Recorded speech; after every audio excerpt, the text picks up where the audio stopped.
ಜೊತೆಗೆ ಪುಷ್ಪ ಸಮರ್ಪಣೆಯನ್ನು ಕೂಡ ಮಾಡ್ತಾ ಇದ್ದಾರೆ. ಇದೀಗ ಸರ್ವ ಗಣ್ಯಮಾನ್ಯರಿಂದ ಮಾನ್ಯ ಶಾಸಕರು ಅವರ ಧರ್ಮಪತ್ನಿ, ಅದರೊಟ್ಟಿಗೆ ತಾಲೂಕು ದಂಡಾಧಿಕಾರಿಗಳು ಹಾಗೂ ಸರ್ವ ಗಣ್ಯಮಾನ್ಯರು ಈ ಒಂದು ಪೂಜೆಯಲ್ಲಿ ನೆರವೇರಿಸ್ತಾ ಇದ್ದಾರೆ.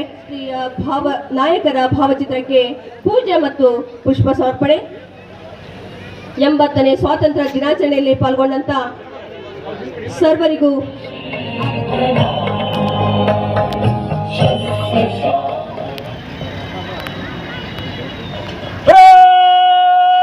ರಾಷ್ಟ್ರೀಯ ವಂದನಾ ಶಾಸ್ತ್ರ.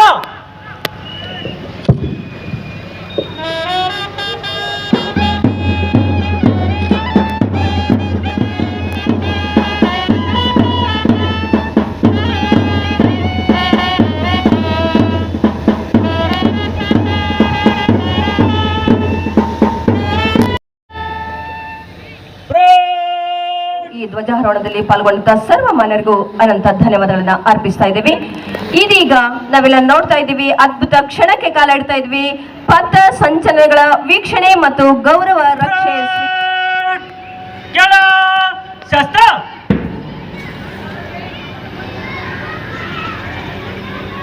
ಆನಂದ್ ನಾಯಕ್ ಅವರು ಇದೀಗ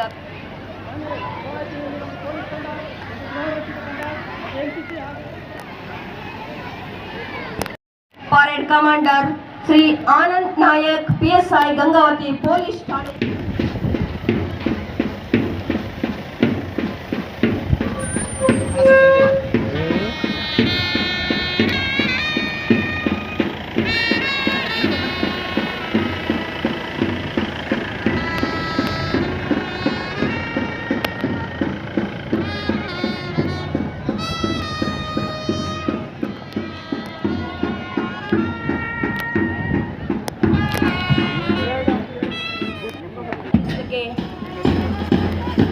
ಸಿದ್ಧಗೊಂಡಿದ್ದೇವೆ.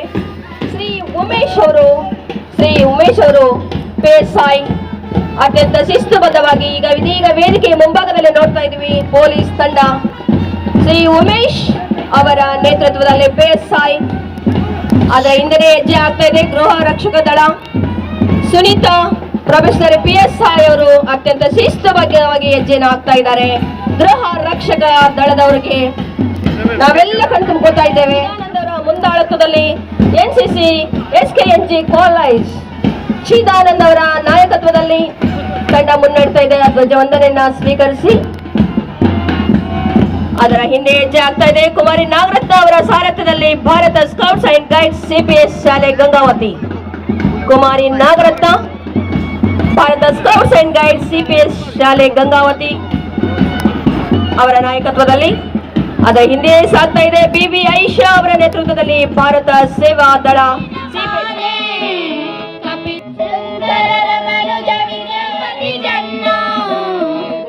ಅದೇ ರೀತಿ ಶಿಕ್ಷಕರು ಶಿಕ್ಷಣವನ್ನು ನೀಡ್ತಿದ್ದಾರೆ.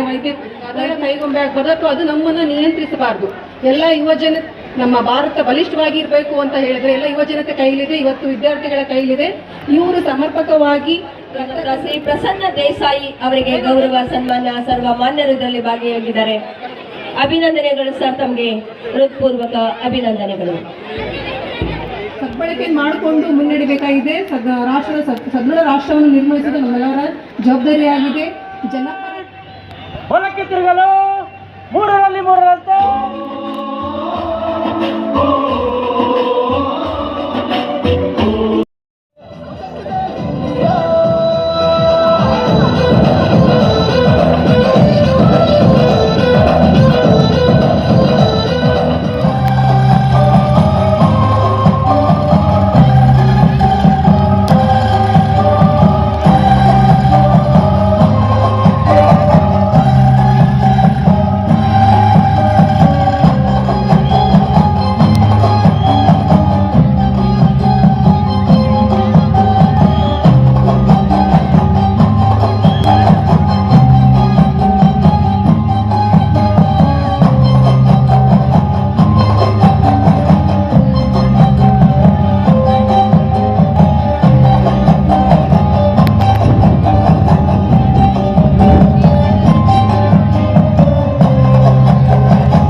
ನನ್ನ ಭಾರತ ಸರ್ವ ಧರ್ಮಗಳನ್ನು ಒಳಗೊಂಡು ವಿವಿಧತೆಯಲ್ಲಿ ಏಕತೆಯನ್ನು ಹೊಂದಿದ ಜಗತ್ತಿನ ಏಕೈಕ ರಾಷ್ಟ್ರ.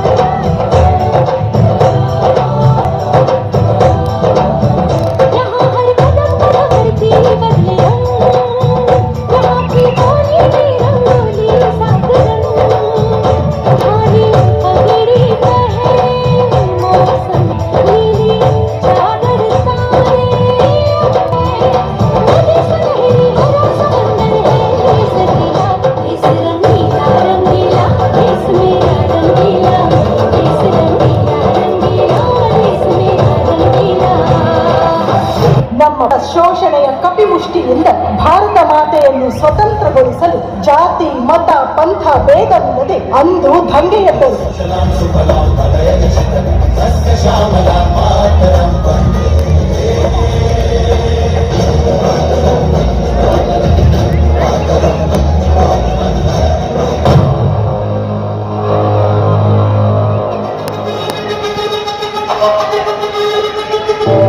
South India.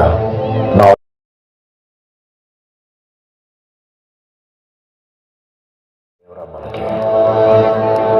ఒక్కటే ఇండియా.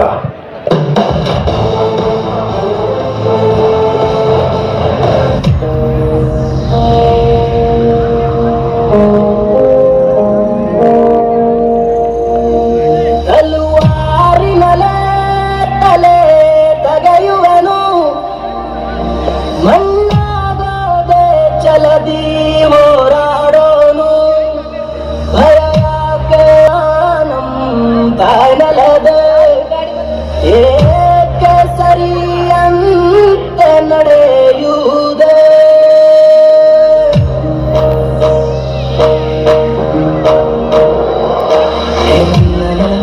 ನನ್ನ ಜಲ ನನ್ನ ಮನೆಯಂದಿಗೂ ನಗುತ್ತಿ. ಮಾನ್ಯ ಶಾಸಕರು ಪಡೆದು ನಮಗೆ ಸ್ವಾತಂತ್ರ್ಯ ದೊರಕಿದ ದಿನ.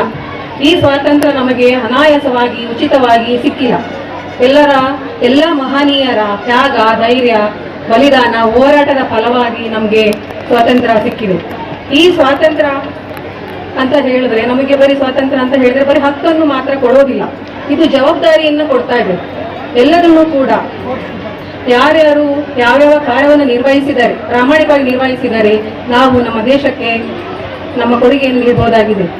ಇಲ್ಲಿ ಮಹಾತ್ಮ ಗಾಂಧಿ, ಸುಭಾಷ್ ಚಂದ್ರ ಬೋಸ್, ಸರ್ದಾರ್ ವಲ್ಲಭಭಾಯ್ ಪಟೇಲ್, ಝಾನ್ಸಿ ರಾಣಿ ಲಕ್ಷ್ಮೀಬಾಯಿ, ಗಂಗಾಧರ್ ತಿಲಕ್, ಇನ್ನು ಅನೇಕ ಮಹನೀಯರು ಹೋರಾಟ ಮಾಡಿಬಿಟ್ಟು ನಮ್ಮನ್ನ ಬ್ರಿಟಿಷರ ಆಳ್ವಿಕೆಯಿಂದ ಮುಕ್ತ ಮಾಡಿದ್ದಾರೆ. ಆ ದಿನವನ್ನ ನಾವು ಇವತ್ತು ಗೌರವಪೂರ್ವಕವಾಗಿ ಸ್ಮರಣೆ ಮಾಡ್ಕೊಳ್ತಾ ಇದ್ದೀವಿ. ನಮ್ಮ ದೇಶದ ಸಂವಿಧಾನ, ಈ ಸ್ವಾತಂತ್ರ್ಯ ಆದ ಮೇಲೆ ನಮ್ಮ ದೇಶದ ಸಂವಿಧಾನ ನಮಗೆ ಎಲ್ಲ ರೀತಿಯ ಸ್ವಾತಂತ್ರ್ಯ, ನ್ಯಾಯ ಮತ್ತು ಮೌಲ್ಯಗಳನ್ನು ನೀಡಿದೆ. ನಾವು ಸಂವಿಧಾನವನ್ನು ಗೌರವಿಸಬೇಕು, ಹಾಗೆಯೇ ನಮ್ಮ ಕರ್ತವ್ಯಗಳನ್ನು ಕೂಡ ನೀಡಿದೆ. ಅದನ್ನು ಕೂಡ ಯಥಾವತ್ತಾಗಿ ಚಾಚು ತಪ್ಪದೆ ಪಾಲಿಸಬೇಕು.